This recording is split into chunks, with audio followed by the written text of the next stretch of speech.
My name is Danielle Bleacher, and I work with the librarian in your school.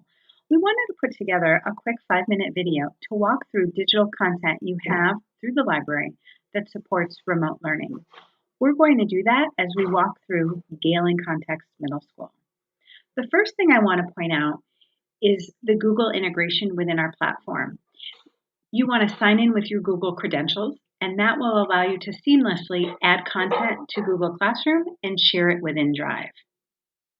Gale in Context Middle School is a cross-curricular resource providing multimedia content, nonfiction books, podcasts, videos, primary sources, all different types of information to engage your kids in different ways.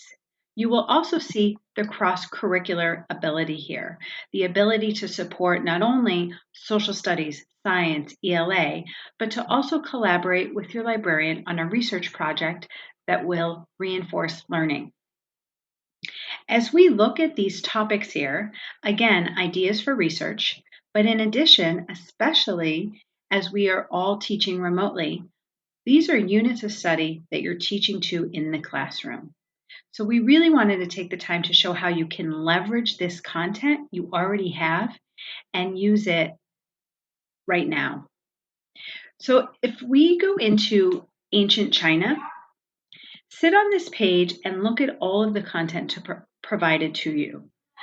This results page, this topic page, really provides you with a digital chapter.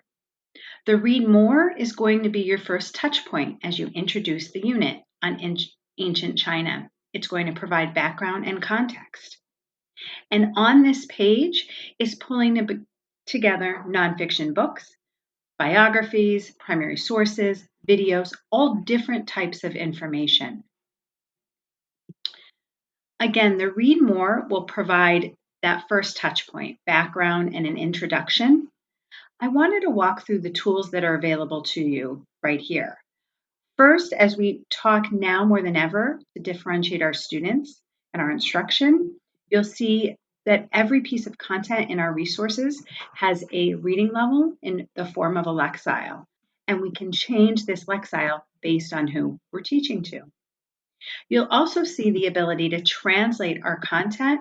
Not only can you translate to 47 different languages, but you can also translate so that you can listen to it and it will be read to you in the translated language.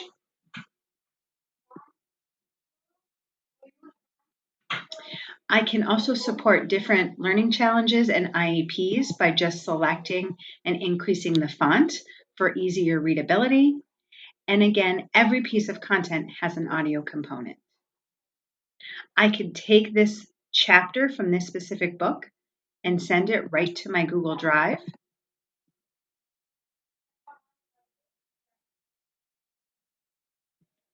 I could also highlight within this platform. I could add notes. And then I can simply send those highlights and notes in the entire chapter right to my Google Drive, or I could attach it right here to my classroom, which ties in with your current workflow.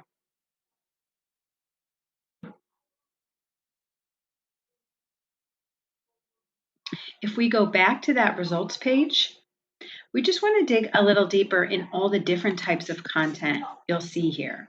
Again, nonfiction books. If we come into the nonfiction available here, they are detailed chapters. They're not as general as some encyclopedias may be. Notice every reading level, and I can filter my results if I'm looking for a specific lexile or readability. I can select an 851 to 1100, and it narrowed down my search even further. Newspapers is where you'll find the most current information, so coming in and clicking newest. Now, obviously, we're looking at something like ancient China, but if I were to come in here and just do a search, which you can do just as you would do going to Google.